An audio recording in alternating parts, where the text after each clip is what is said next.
হীনমন্য। আপনি খেয়াল করে দেখবেন যে আমরা লুঙ্গি পরতে খুব লজ্জা পাই।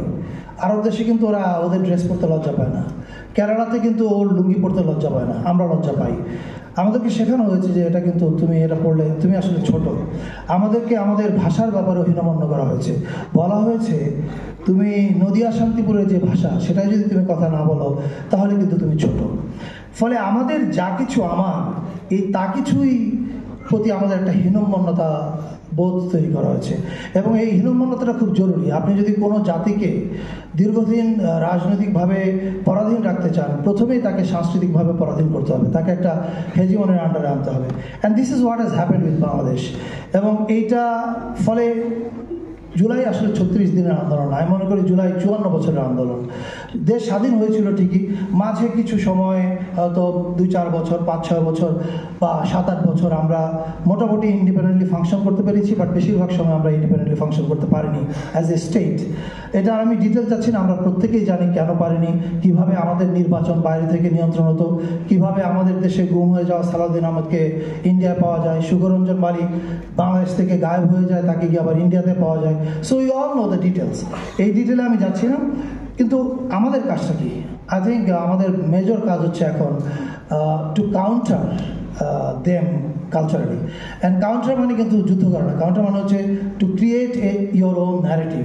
এবং সেই কাজটা আমরা করার চেষ্টা করছি আমাদের সীমিত সামর্থ্যে। তবে আমাদের সবচেয়ে বড় শক্তিটা হচ্ছে আমরা সত্যের পক্ষে আছি, আর যারা পরাজিত তাদের সমস্যা হচ্ছে তারা মিথ্যার পক্ষে আছে। যে কারণে দেখেন কয়েক হাজার ঘন্টা ইন্ডিয়ান মিডিয়ার প্রাইম টাইম তারা ব্যবহার করছে, তাদের হিউজ টাকা আছে, সোশ্যাল মিডিয়ায় বুস্ট করছে, সেটা করে তারা চেষ্টা করছে জনগণের ন্যায্য আন্দোলনকে দাঙ্গা বলতে। আমি শিওর ইউ হ্যাভ সিন যে ওদের ন্যারেটিভ তারা কি বিল্ড করার চেষ্টা করছে, কিন্তু এই ন্যারেটিভ তৈরি হওয়ার কোনো সুযোগ নাই, কারণ সত্য আমাদের চোখের সামনে ঘটেছে। এখন যেই সত্য চোখের সামনে ঘটেছে এটা কেন তাহলে আবার আমাদেরকে ন্যারেটিভ বিল্ড করতে হবে? এখানেই হচ্ছে সমস্যাটা হচ্ছে যে আমরা দ্রুত ভুলে যাই, এবং ভুলে যাওয়ার চেয়ে বড় কথা হচ্ছে যে এই ঘটনাটা ঘটেছে এটাকে আপনার ইন্টেলেকচুয়াল ফ্রেমের মধ্যে আনতে হবে, এটাকে আপনার ব্যাখ্যার মধ্যে আনতে হবে। সেই ফ্রেমিংয়ের কাজগুলো করবে হচ্ছে কালচারাল ন্যারেটিভ। সেই ন্যারেটিভ নির্মাণের কাজে আমরা চেষ্টা করছি কাজ করতে, তথ্য মন্ত্রণালয় করছে, আই এম শিওর ইন্ডিভিজুয়ালি আপনারা অনেকেই করছেন। এমনকি আপনারা যারা ফেসবুকে একটা পোস্ট দেন, সেই ফেসবুকে পোস্ট দেওয়ার মাধ্যমে কিন্তু আপনারা সেই ন্যারেটিভ বিল্ডিংয়ে কন্ট্রিবিউট করছেন। And this is where our strength lies, কারণ আমাদের সত্যের পক্ষে মানুষ বেশি, সত্যের পক্ষে লোক বেশি। ফলে আমি আমার কোনো সংশয় নাই যে ফ্যাসিবাদ ফিরে আসা তো অনেক দূরের কথা।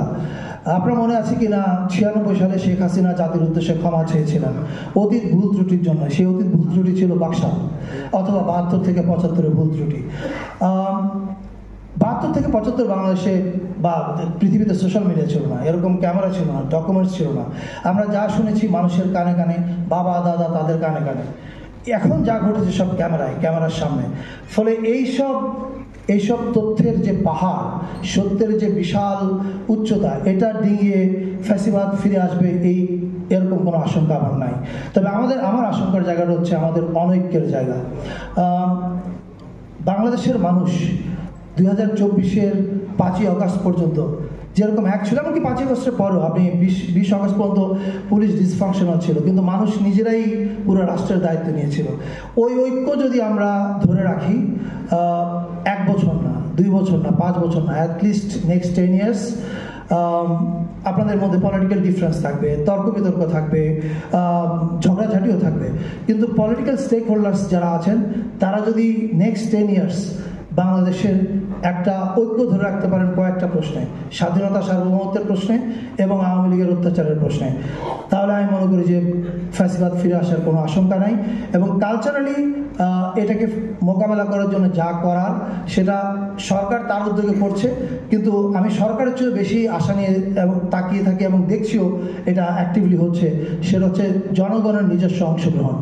জনগণ প্রতিদিন বিট বাই বিট এই ন্যারেটিভ বিল্ডিংয়ে অংশ নিচ্ছে, with one line of status or maybe with sharing one video, এবং আমি নিশ্চিত এটা সামনে আরো চলবে। ফলে আই হোপ শহীদরা যে উদ্দেশ্য নিয়ে জীবন দিয়েছে, 16 বছর বাংলাদেশের মানুষ যে অত্যাচার, গুম, খুন, লুটপাট এগুলোর ভিতর দিয়ে গেছে, এটার পরে আমরা একটা নতুন বাংলাদেশের দিকে যাব যদি আমরা সবাই এক থাকতে পারি। আমি তথ্য মন্ত্রণালয়কে আবার ধন্যবাদ জানাই এরকম একটা দারুণ উদ্যোগ নেওয়ার জন্য। সবাইকে ধন্যবাদ।